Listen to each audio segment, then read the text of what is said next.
I'm sure each and every one of you out there has heard of the name Adolf Hitler. But are you familiar with who Pol Pot and the Khmer Rouge is? I'm here to inform you today of the genocide inflicted on the people of Cambodia. My research today comes from the book entitled How Pol Pot Came to Power, Communism, Nationalism, as well as Colonialism in Cambodia 1930 to 1975, a Time magazine article written in January of 2019, a textbook entitled The History of the Democratic of Kampuchea 1975 to 1979, and finally a journal article entitled The Khmer Rouge, The Discourse Beyond Destruction. Today, you will learn what transpired in Cambodia between the Khmer Rouge and the Cambodian citizens. But first, I want to explain how the Khmer Rouge gained control of Cambodia. Starting in the 1970s, the United States was at war against the Vietnam people. They were dropping bombs on the country of Vietnam. Cambodia, being a neighboring country, was also getting hit by these bombs. The citizens were afraid, and the government was in disarray, and at that time had no way of protecting the Cambodian citizens. So in stepped Pol Pot and the Khmer Rouge, and they formed a coup, and then they overthrew the government.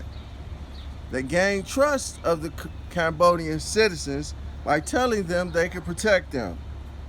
Now, they told them they would move them only 2 or 3 kilometers away from their homes for approximately 2 or 3 days, according to a book entitled How Pol Pot Came to Power, Colonialism, Nationalism, and Communism by Ben Kiner.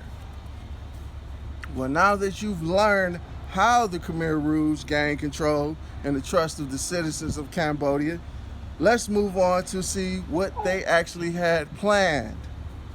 Now, even though the citizens were told they would not be moved that far away from their homes for a short period of time, according to Casey Quackenbush in 2019 Times Magazine article, she wrote, the displaced were sent to labor camps with the plans of creating an agrarian utopia.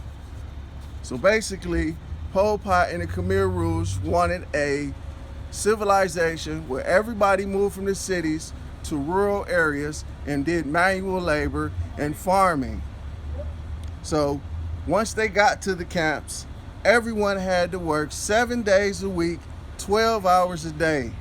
They even split up families, wives from their husbands and children from their parents. Now this is according to the textbook written by Dai Kimboli entitled The History of the Democratic of Kampuchea, 1975 to 1979.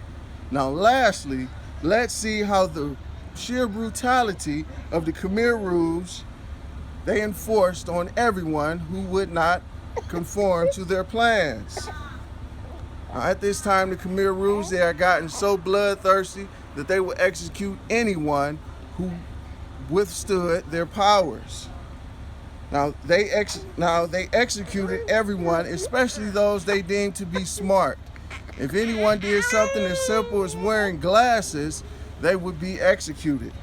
Now, according to David Ayers in the 1999 journal article, the Khmer Rouge exterminated all of its opponents and its enemies by destroying all schools, all hospitals, and all religious buildings. The Khmer Rouge wanted complete control of the country of Cambodia and all the citizens. Now, I have covered my last point, but I want to briefly sum things up for you. First, we learned how the Khmer Rouge gained power. Then we learned how the Khmer Rouge gained the trust of the Cambodian citizens. Lastly, we learned how the Khmer Rouge used sheer brute force and destruction against anyone who opposed how they ran Cambodia.